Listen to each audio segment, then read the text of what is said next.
നമസ്കാരം, എല്ലാവർക്കും മൾട്ടിമീഡിയ മലയാളം എന്ന ചാനലിലേക്ക് സ്വാഗതം. ഇന്ന് നമ്മൾ ഗ്രീൻ സ്ക്രീൻ കട്ടിംഗ് ആണ് പഠിക്കുന്നത്. ChromaKey എന്നൊക്കെ പറയും. പ്രീമിയർ പ്രോയിലാണ് നമ്മൾ ഈ വർക്ക് പഠിക്കാൻ പോകുന്നത്. അതായത് നമ്മൾക്ക് നാച്ചുറലി ഷൂട്ട് ചെയ്തെടുക്കാൻ പല ഓപ്ഷനുകളുമുണ്ട്.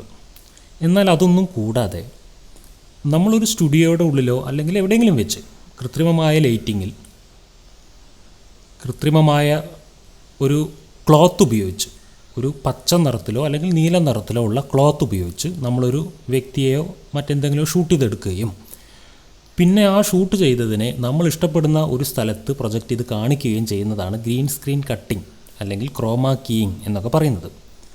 അപ്പോൾ അതെങ്ങനെയാണ് ചെയ്യുക എന്നുള്ളതിൻ്റെ ചെറിയൊരു ട്രയലുകളാണ് നമ്മളിന്നിവിടെ ചെയ്യാൻ പോകുന്നത്. അപ്പോൾ അതിനാദ്യം ഒരു കാര്യം മനസ്സിലാക്കി തരാം. എന്താണ് ഗ്രീൻ സ്ക്രീൻ കട്ടിംഗ് എന്ന് മനസ്സിലാക്കാൻ വേണ്ടിയിട്ട് പ്രൈമറി ആയിട്ടുള്ള ഒരു വിഷയം ഇത് നോക്കൂ. ഈ വ്യക്തി ഇപ്പോൾ ഇവിടെ നിൽക്കുന്നു. ഒരു റൂമിനകത്ത് ഒരു ക്ലോത്തൊക്കെ, ഒരു ഗ്രീൻ സ്ക്രീൻ ക്ലോത്ത് ഇട്ടിട്ടുണ്ട്, കുറച്ച് ലൈറ്റൊക്കെ കൊടുത്തിട്ടുണ്ട്, ചെറിയൊരു ഫാൻ അദ്ദേഹത്തിൻ്റെ ഡ്രസ്സിലേക്ക് കാറ്റ് തട്ടാൻ വേണ്ടിയിട്ട് കൊടുത്തിട്ടുണ്ട്. ഇപ്പോൾ ഗ്രീൻ സ്ക്രീൻ കട്ടിങ്ങിലൊക്കെ വളരെ ഇമ്പോർട്ടൻ്റ് ആയിട്ടുള്ളൊരു കാര്യമാണിത്. അദ്ദേഹം ഒരു ഔട്ട്ഡോറിലാണ് നിൽക്കാൻ പോകുന്നതെങ്കിൽ നമ്മളങ്ങനെ തീരുമാനിച്ചിരിക്കുന്നത്. അദ്ദേഹം ഒരു ബാൽക്കണിയിൽ നിൽക്കാനാണ് തീരുമാനിച്ചിരിക്കുന്നത്. അങ്ങനെയാണ് എഡിറ്റ് ചെയ്യാൻ പോകുന്നത് എങ്കിൽ ഒരു ബാൽക്കണിയിൽ സ്വാഭാവികമായി ചെറിയൊരു കാറ്റുണ്ടാവും. അപ്പോൾ ആ കാറ്റ് നമ്മൾ കൃത്രിമമായിട്ട് കൊടുക്കണം. പ്രത്യേകിച്ചും നമ്മൾ മിക്സ് ചെയ്യാൻ പോകുന്ന ആ ബാക്ക്ഗ്രൗണ്ട് വീഡിയോയിൽ എന്തെങ്കിലും കാറ്റ് ഇളകുന്ന പോലെ അവിടെ ഇലകൾ ഇളകുന്നതൊക്കെ ആയിട്ടുള്ള സീൻ ഉണ്ടെങ്കിൽ അതിനനുസരിച്ച് അതേ സൈഡിൽ നിന്ന് ഒരു കാറ്റ് ശരീരത്തിലേക്ക് കൊടുക്കണം. അതല്ല എങ്കിൽ ആ വ്യക്തി അവിടെ കൃത്രിമമായി കൊണ്ടുവച്ചതാണെന്ന് തിരിച്ചറിയാനുള്ള ഒരു ഏറ്റവും പ്രധാനപ്പെട്ട തെളിവാവും അത്. അതുകൊണ്ട് നമ്മുടെ വീഡിയോകളിൽ ഉള്ള അതേപോലെയുള്ള ലൈറ്റിങ്ങും കാറ്റും മറ്റും നമ്മൾ കൊടുക്കാൻ നിർബന്ധിതരാണ്. ഇപ്പോൾ ഇത് നോക്കൂ, ഇത് ഇങ്ങനെ ഗ്രീൻ സ്ക്രീൻ ഫുട്ടേജ് ഷൂട്ട് ചെയ്തെടുത്ത് ഇതൊരു വീഡിയോ ആണ്. ആ വീഡിയോയുടെ ഒരു സ്നാപ്ഷോട്ടാണ് ഞാൻ കാണിക്കുന്നത്. ഒരു ചിത്രം കാണിച്ചു തരികയാണ്. ഇത് എഡിറ്റ് ചെയ്ത ശേഷം ഇങ്ങനെയായിരിക്കും. ഈ വ്യക്തി ഇങ്ങനെ ഒരു സ്ഥലത്താണ് നിൽക്കുന്നുണ്ടാവുക. ഇങ്ങനെയാണ് ഇത് ചെയ്യുക. ഇനി കുറച്ച് ഫാൾട്ടുകൾ കാണിച്ചു തരാം. എന്തൊക്കെയാണ് പൊതുവേ ഒരു ഗ്രീൻ സ്ക്രീൻ കട്ട് ചെയ്യുമ്പോൾ നമ്മൾക്ക് സംഭവിച്ചേക്കാവുന്ന ഫാൾട്ടുകൾ? ഫാൾട്ട് നമ്പർ 1, നമ്മൾ ഒരു ഗ്രീൻ സ്ക്രീൻ വച്ച് അതിൻ്റെ ചുളിവുകൾ നിവർത്താതെ, ഇതിൽ കാണുന്ന കണ്ടില്ലേ പലതരം ചുളിവുകളാണ്. ചുളിവല്ല ഇവിടെ പ്രശ്നം, ചുളിവുള്ളിടത്തെല്ലാം ലൈറ്റിൻ്റെ ഷാഡോ വീഴും. ഈ ലൈറ്റിൻ്റെ ഷാഡോകളെല്ലാം വലിയ പ്രശ്നമാണ് ഗ്രീൻ സ്ക്രീൻ കട്ടിങ്ങിൽ. ഇതെല്ലാം കട്ട് ചെയ്യാൻ പറ്റും, പക്ഷെ നമുക്ക് അധ്വാനം കൂടുതലായിരിക്കും. പിന്നെ വ്യക്തി ഗ്രീൻ സ്ക്രീനിൻ്റെ അടുത്ത് പോയി നിന്ന് കഴിഞ്ഞാൽ വ്യക്തിയുടെ നിഴൽ പൂർണ്ണമായിട്ടും ആ സ്ക്രീനിൽ വീഴും. അത് കട്ട് ചെയ്ത് കളയാൻ പറ്റുകയില്ല. വ്യക്തിയുടെ നിഴലോ അല്ലെങ്കിൽ ഗ്രീൻ സ്ക്രീനിലെ ചുളിവിൻ്റെ നിഴലോ അല്ലെങ്കിൽ മറ്റെന്തെങ്കിലും നിഴലോ സ്ക്രീനിലില്ലാതെ നോക്കണം എന്നുള്ളതാണ് ഒരു പ്രധാനപ്പെട്ട വിഷയം. സ്ക്രീൻ നിഴൽ പ്രൂഫാക്കി മാറ്റണം, ഷാഡോ പ്രൂഫ്. ഒരു നിഴലില്ലാതെ പ്ലെയിനാക്കി മാറ്റിയാൽ നമ്മുടെ ഷൂട്ടിംഗ് സമയത്ത് അത് ശ്രദ്ധിച്ചു കഴിഞ്ഞാൽ എഡിറ്റിങ്ങിൽ പണി വളരെ കുറവായിരിക്കും. ഇത് കണ്ടില്ലേ, ആ വ്യക്തിയെ കട്ട് ചെയ്യാൻ ശ്രമിക്കുമ്പോൾ, ഗ്രീൻ കട്ട് ചെയ്യാൻ ശ്രമിക്കുമ്പോൾ ഈ നിഴൽ പ്രശ്നം ഉണ്ടാക്കുകയാണ്. അതുപോലെ അടുത്ത് പോയി നിന്നുകൊണ്ട് ആ പച്ച നിറം മുഖത്തേക്കൊക്കെ കയറിയിട്ടേ അത് കട്ട് ചെയ്യുമ്പോൾ അതൊക്കെ കട്ടായി പോവുകയാണ്. ഇങ്ങനെ ബുദ്ധിമുട്ട് വരും. അടുത്ത വിഷയം, നമ്മൾ ലൈറ്റ് കൊടുക്കുമ്പോൾ ഈവൺ ലൈറ്റിംഗ് ആയിരിക്കണം. എല്ലായിടത്തും ഒരുപോലെ ലൈറ്റ് തട്ടിയിട്ടുണ്ടാവണം. നമ്മളിത് ഷൂട്ട് ചെയ്യുമ്പോഴേ ശ്രദ്ധിക്കണം. ഒരു ഭാഗം ഇരുണ്ട് കിടക്കുന്നു, മറ്റൊരു ഭാഗത്ത് കുറച്ച് ലൈറ്റ്, മറ്റൊരു ഭാഗത്ത് കൂടുതൽ, ഇവിടെ വളരെ കൂടുതൽ. ഇങ്ങനെയൊക്കെ ആയിക്കഴിഞ്ഞാൽ നമുക്ക് ഗ്രീൻ സ്ക്രീൻ കട്ട് ചെയ്തെടുക്കാൻ ബുദ്ധിമുട്ടാണ്. അതുകൊണ്ട് സ്ക്രീനിൻ്റെ അടുത്ത് കൊണ്ടിട്ടുള്ള ലൈറ്റ് പ്രയോഗങ്ങൾ പാടില്ല. ദൂരെ നിന്ന് ലൈറ്റ് അടിക്കണം. അത് നമ്മുടെ കണ്ണിന് തൃപ്തിയാകണം. ഷൂട്ട് ചെയ്യുമ്പോൾ പ്ലെയിനായിട്ട് ആ സ്ക്രീൻ അവിടെ കാണപ്പെടുന്നു എന്നുള്ളത് അതൊരു കാര്യം. മറ്റൊരു കാര്യം, നമ്മൾ ഗ്രീൻ സ്ക്രീൻ ഫൂട്ടേജുകൾ ഷൂട്ട് ചെയ്യുന്ന സമയത്ത് ഷട്ടർ സ്പീഡ്, നമ്മുടെ ക്യാമറയുടെ ഷട്ടർ സ്പീഡ് 100-ലോ 100-ൻ്റെ മുകളിലോ വെച്ചാൽ വളരെ നല്ലതാണ്. കാരണം കൈകളൊക്കെ ഇതുപോലെ ചലിക്കുന്ന സമയത്ത് ലോ ഷട്ടർ സ്പീഡിൽ ക്യാമറ വെച്ചിട്ടുണ്ടെങ്കിൽ ആ കൈ ഇങ്ങനെ മോഷൻ ബ്ലറാവും. കണ്ടില്ലേ, ഇപ്പോൾ കൈ അവിടെ കാണുന്നേ ഇല്ല. അത് ചലിക്കുന്ന സമയത്ത് എടുത്തൊരു സ്നാപ്ഷോട്ടാണ്. ഇങ്ങനെ ബ്ലറായി പോകുന്ന സ്ഥലത്ത് നിന്ന് നമുക്ക് ഈ ഗ്രീൻ സ്ക്രീൻ കട്ട് ചെയ്ത് കിട്ടാൻ ബുദ്ധിമുട്ടാണ്. അപ്പോൾ ഷട്ടർ സ്പീഡ് കൂട്ടുമ്പോൾ ഈ ബ്ലർ ഒഴിവായി കിട്ടുക. കൈ എത്ര സ്പീഡിൽ ചലിപ്പിച്ചാലും, അതായത് നമ്മൾ ചലിപ്പിക്കുന്നതിൻ്റെ സ്പീഡ് അനുസരിച്ച്, നമ്മൾ അനങ്ങാതെ ഇരിക്കുന്ന ഒരു സീന് ഷൂട്ട് ചെയ്യാൻ ഈ പ്രശ്നം വരുന്നില്ല. അതിലല്പം കൈയും കാലൊക്കെ ചലിപ്പിക്കുന്ന സീന് വല്ലതും ഉണ്ടെങ്കിൽ തീർച്ചയായിട്ടും ഷട്ടർ സ്പീഡ് കൂടുതലായിരിക്കണം. അല്ലാന്നുണ്ടെങ്കിൽ ഈ ഒരു ബ്ലർ വീഴും. ഈ ബ്ലർ വീണ് കഴിഞ്ഞാൽ അവിടെ ഗ്രീൻ സ്ക്രീൻ കട്ടാവാൻ വളരെ ബുദ്ധിമുട്ടായിരിക്കും. അടുത്തൊരു വിഷയം, നമ്മൾ എവിടെയാണോ വ്യക്തിയെ പ്ലേസ് ചെയ്യാൻ പോകുന്നത്, ഒരു കടൽ തീരത്താണെന്നിരിക്കട്ടെ, ആ കടൽ തീരത്ത് സൂര്യൻ ഉദിക്കാൻ പോകുന്ന ഒരു രംഗമാണ്. ആ സൂര്യൻ ഇതാ ഇവിടെയാണ് ഉദിക്കുക എന്നിരിക്കട്ടെ, പക്ഷെ നമ്മൾ ലൈറ്റ് കൊടുത്തിരിക്കുന്നത് ഇവിടെയാണ്. ഇവിടെയാണ് കൂടുതൽ ലൈറ്റ്. ഇപ്പോൾ ഈ സ്ക്രീനിൽ കൂടുതൽ ലൈറ്റ് ഇവിടെയാണ്. ഈ ശരീരത്തിലേക്ക് ഈ സൈഡിലേക്കാണ് പ്രകാശം വന്ന് വീഴുന്നത്. പക്ഷെ നമ്മൾ പ്ലേസ് ചെയ്യാൻ പോകുന്ന വ്യക്തിയുടെ ആ ബാക്ക്ഗ്രൗണ്ടിൽ ലൈറ്റ് സോഴ്സ്, സൂര്യപ്രകാശം വരുന്നത് ഇതാ ഇവിടെ നിന്നായിട്ടാണ് കാണുന്നത്. അങ്ങനെയെങ്കിൽ ഈ ചിത്രം നമ്മൾ ബാക്ക്ഗ്രൗണ്ടിൽ കൊണ്ടുപോയി വെക്കുമ്പോൾ അതൊരു വിരോധാഭാസം സൃഷ്ടിക്കും. കാരണം കാണുന്നവരുടെ കോമൺ സെൻസ് അവരോട് പറഞ്ഞുകൊണ്ടിരിക്കും, അവിടെ നിന്നാണ് പ്രകാശം വരുന്നത്, പക്ഷേ ഇയാളുടെ ഇവിടെയാണല്ലോ വെളിച്ചം, പൊതുവെ ഇവിടെ ഇരുട്ടും ഈ സൈഡിലേക്ക് വെളിച്ചമാണ് വരേണ്ടത്. അപ്പോൾ അതുകൊണ്ട് നമ്മൾ ഈ വ്യക്തിയെ ഫിക്സ് ചെയ്യാൻ പോകുന്ന സ്ഥലത്ത് അതൊക്കെ ആദ്യമേ തീരുമാനിക്കണം, ബാക്ക്ഗ്രൗണ്ട് എങ്ങനത്തതായിരിക്കും എന്നൊക്കെ. ബ്ലൈൻഡായിട്ട് ഒരിക്കലും ഗ്രീൻ സ്ക്രീൻ ഷൂട്ട് ചെയ്യരുത്. എന്നുവെച്ചാൽ ഭാവിയിൽ എന്താ ഇതുകൊണ്ട് ചെയ്യാൻ പോകണമെന്നുള്ള നല്ല ധാരണ ഉണ്ടായിരിക്കണം. ആ ധാരണ ഇല്ലാതെ ചെയ്തു കഴിഞ്ഞാൽ നമ്മൾ ബുദ്ധിമുട്ടും. അതിനൊരു ഉദാഹരണം പറഞ്ഞുതരാം. ഞങ്ങൾ ചെയ്ത ഒരു ഗ്രീൻ സ്ക്രീൻ വർക്കിൻ്റെ ഒരു മേക്കിംഗ് വീഡിയോ എൻ്റെ കയ്യിൽ സ്റ്റോക്കുണ്ട്. അപ്പോൾ അതൊരു ലോ ക്വാളിറ്റി ഫയലാണ്, എന്നാലും അത് വെച്ചിട്ടൊരു ഉദാഹരണം പറഞ്ഞുതരാൻ വേണ്ടി മാത്രം അതൊന്ന് എടുത്തിരിക്കുകയാണ്. ഷൂട്ട് ചെയ്തതും അതിനെ എഡിറ്റ് ചെയ്തതുമായിട്ടുള്ള 2 ഫയൽസാണ് കാണിക്കുന്നത്. അപ്പോൾ ഈ വീഡിയോ കണ്ടില്ലേ, ഈ വീഡിയോയിൽ ഇതാണ് സീൻ, ഇതാണ് ഷൂട്ട് ചെയ്യുന്ന സീനാണ് ഈ കാണുന്നത്.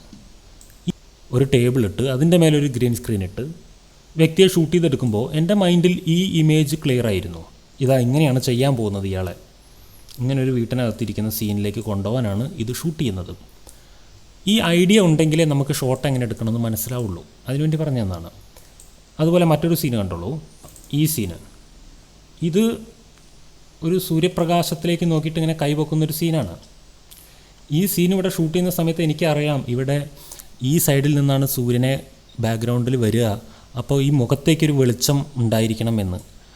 കാരണം സൂര്യനെ നോക്കി നിൽക്കുമ്പോൾ ഇവിടെ ഒരു ലൈറ്റ് വരണമല്ലോ. അതുകൊണ്ട് തന്നെ ഈ സീന് ഷൂട്ട് ചെയ്യുന്ന സമയത്ത് ഇവിടെ നിന്ന് ഒരു ലൈറ്റ് ഫേസിലേക്ക് ഇങ്ങനെ അടിച്ചിട്ടുണ്ടായിരുന്നു. ഈ കയ്യിൻ്റെ ഇവിടെയൊക്കെ ഒരു ലൈറ്റ് ഇങ്ങനെ അടിച്ചിട്ടുണ്ടായിരുന്നു. ആ സൂര്യപ്രകാശം നമുക്ക് ഇതിലേക്ക് മാച്ചാവും. ഈ രീതിയിലൊക്കെ ഗ്രീൻ സ്ക്രീൻ ചെയ്യുമ്പോൾ നമ്മളല്പം ശ്രദ്ധിക്കാനുണ്ട്. ഇനി നമുക്കൊന്ന് ശരിക്കും ഗ്രീൻ സ്ക്രീൻ കട്ട് ചെയ്ത് നോക്കാം. ഈ ഒരു വീഡിയോ എടുക്കാം നമുക്ക്. ഇതൊരു ആങ്കർ പ്രോഗ്രാം അവതരിപ്പിക്കുന്ന ഒരു വീഡിയോ ആണ്. നമ്മൾക്ക് കട്ട് ചെയ്യാനുള്ള വീഡിയോ ഒരു സ്ഥലത്ത് കൊടുന്ന് പ്ലേസ് ചെയ്ത ശേഷം നമ്മുടെ ഇഫക്റ്റ് വിൻഡോയിൽ പോയിട്ട് അൾട്രാ എന്നടിക്കുക. അൾട്രാ എന്നടിക്കുമ്പോൾ അൾട്രാ കീയിങ്ങിൻ്റെ ഉള്ളിൽ അൾട്രാ കീ കിട്ടും. ഈ അൾട്രാ കീ പിടിച്ച് വലിച്ച് ക്ലിക്ക് ചെയ്ത് വലിച്ച് ഇതിൻ്റെ വീഡിയോ പോർഷനിൽ കൊടുന്ന് പ്ലേസ് ചെയ്യുക. അപ്പോൾ ഇവിടെ FX എഴുതി കാണിക്കും, ഇതിൽ എഫക്റ്റ് ഇട്ടു എന്നുള്ളതാണ്. അതിനുശേഷം ഇവിടെ നമ്മുടെ എഫക്റ്റ് കൺട്രോൾസ് എന്ന് പറഞ്ഞ ഒരു ഓപ്ഷൻ ഉണ്ടാവും. ഇങ്ങനെ ഏതെങ്കിലും ഒരു ഓപ്ഷൻ നമ്മൾക്ക് പ്രീമിയർ പ്രോയിൽ കാണുന്നില്ല എങ്കിൽ ഒരു എഫക്റ്റ് കൺട്രോൾ ഓപ്ഷൻ ഉണ്ടാവും എന്ന് പറഞ്ഞു, നോക്കുമ്പോൾ അത് കാണാനില്ലെങ്കിൽ എന്ത് ചെയ്യണമെന്ന് വെച്ചാൽ വിൻഡോ എന്ന് പറഞ്ഞ ഇതിൽ പോയിട്ട് ഇവിടെ ഓഫായി കിടക്കുന്നുണ്ടാവും. അപ്പോൾ ഓൺ അല്ലെങ്കിൽ അവിടെ പോയി ഇത് ഓണാക്കിയാൽ മതി, ഇവിടെ കാണും. അപ്പോൾ നമ്മൾ അൾട്രാ കീ വലിച്ചിട്ടുണ്ടല്ലോ, ആ അൾട്രാ കീയുടെ ഓപ്ഷൻസാണ് ഈ കിടക്കുന്നത്. ഈ FX അൾട്രാ കീ എന്ന് എഴുതിയതിന് ഇവിടെ നിങ്ങളുടെ താഴേക്കുള്ളത് മുഴുവനും ഈ അൾട്രാ കീയുമായി ബന്ധപ്പെട്ടിട്ടുള്ള സബ്ജക്റ്റുകളാണ്. അപ്പോൾ ഇതിൽ നമ്മൾ ആദ്യം ചെയ്യേണ്ടത് കീ കളർ എന്ന് പറയുന്ന അവിടെ, അപ്പോൾ നമ്മൾ പിക്കർ എടുത്തിട്ട് ഇതിലിപ്പോൾ പല സ്ഥലത്തും പല കളറാണല്ലോ, ഇവിടെ ഒരു കളർ, ഇവിടെ ഒരു കളർ, ഇവിടെ ഒരു കളർ. ഇതിൽ ഈ ഭാഗത്തെ കളർ പിക്ക് ചെയ്യാൻ പോവാണ്. ഈ ഭാഗത്തെ കളർ ഇതൊന്ന് പിക്ക് ചെയ്തു.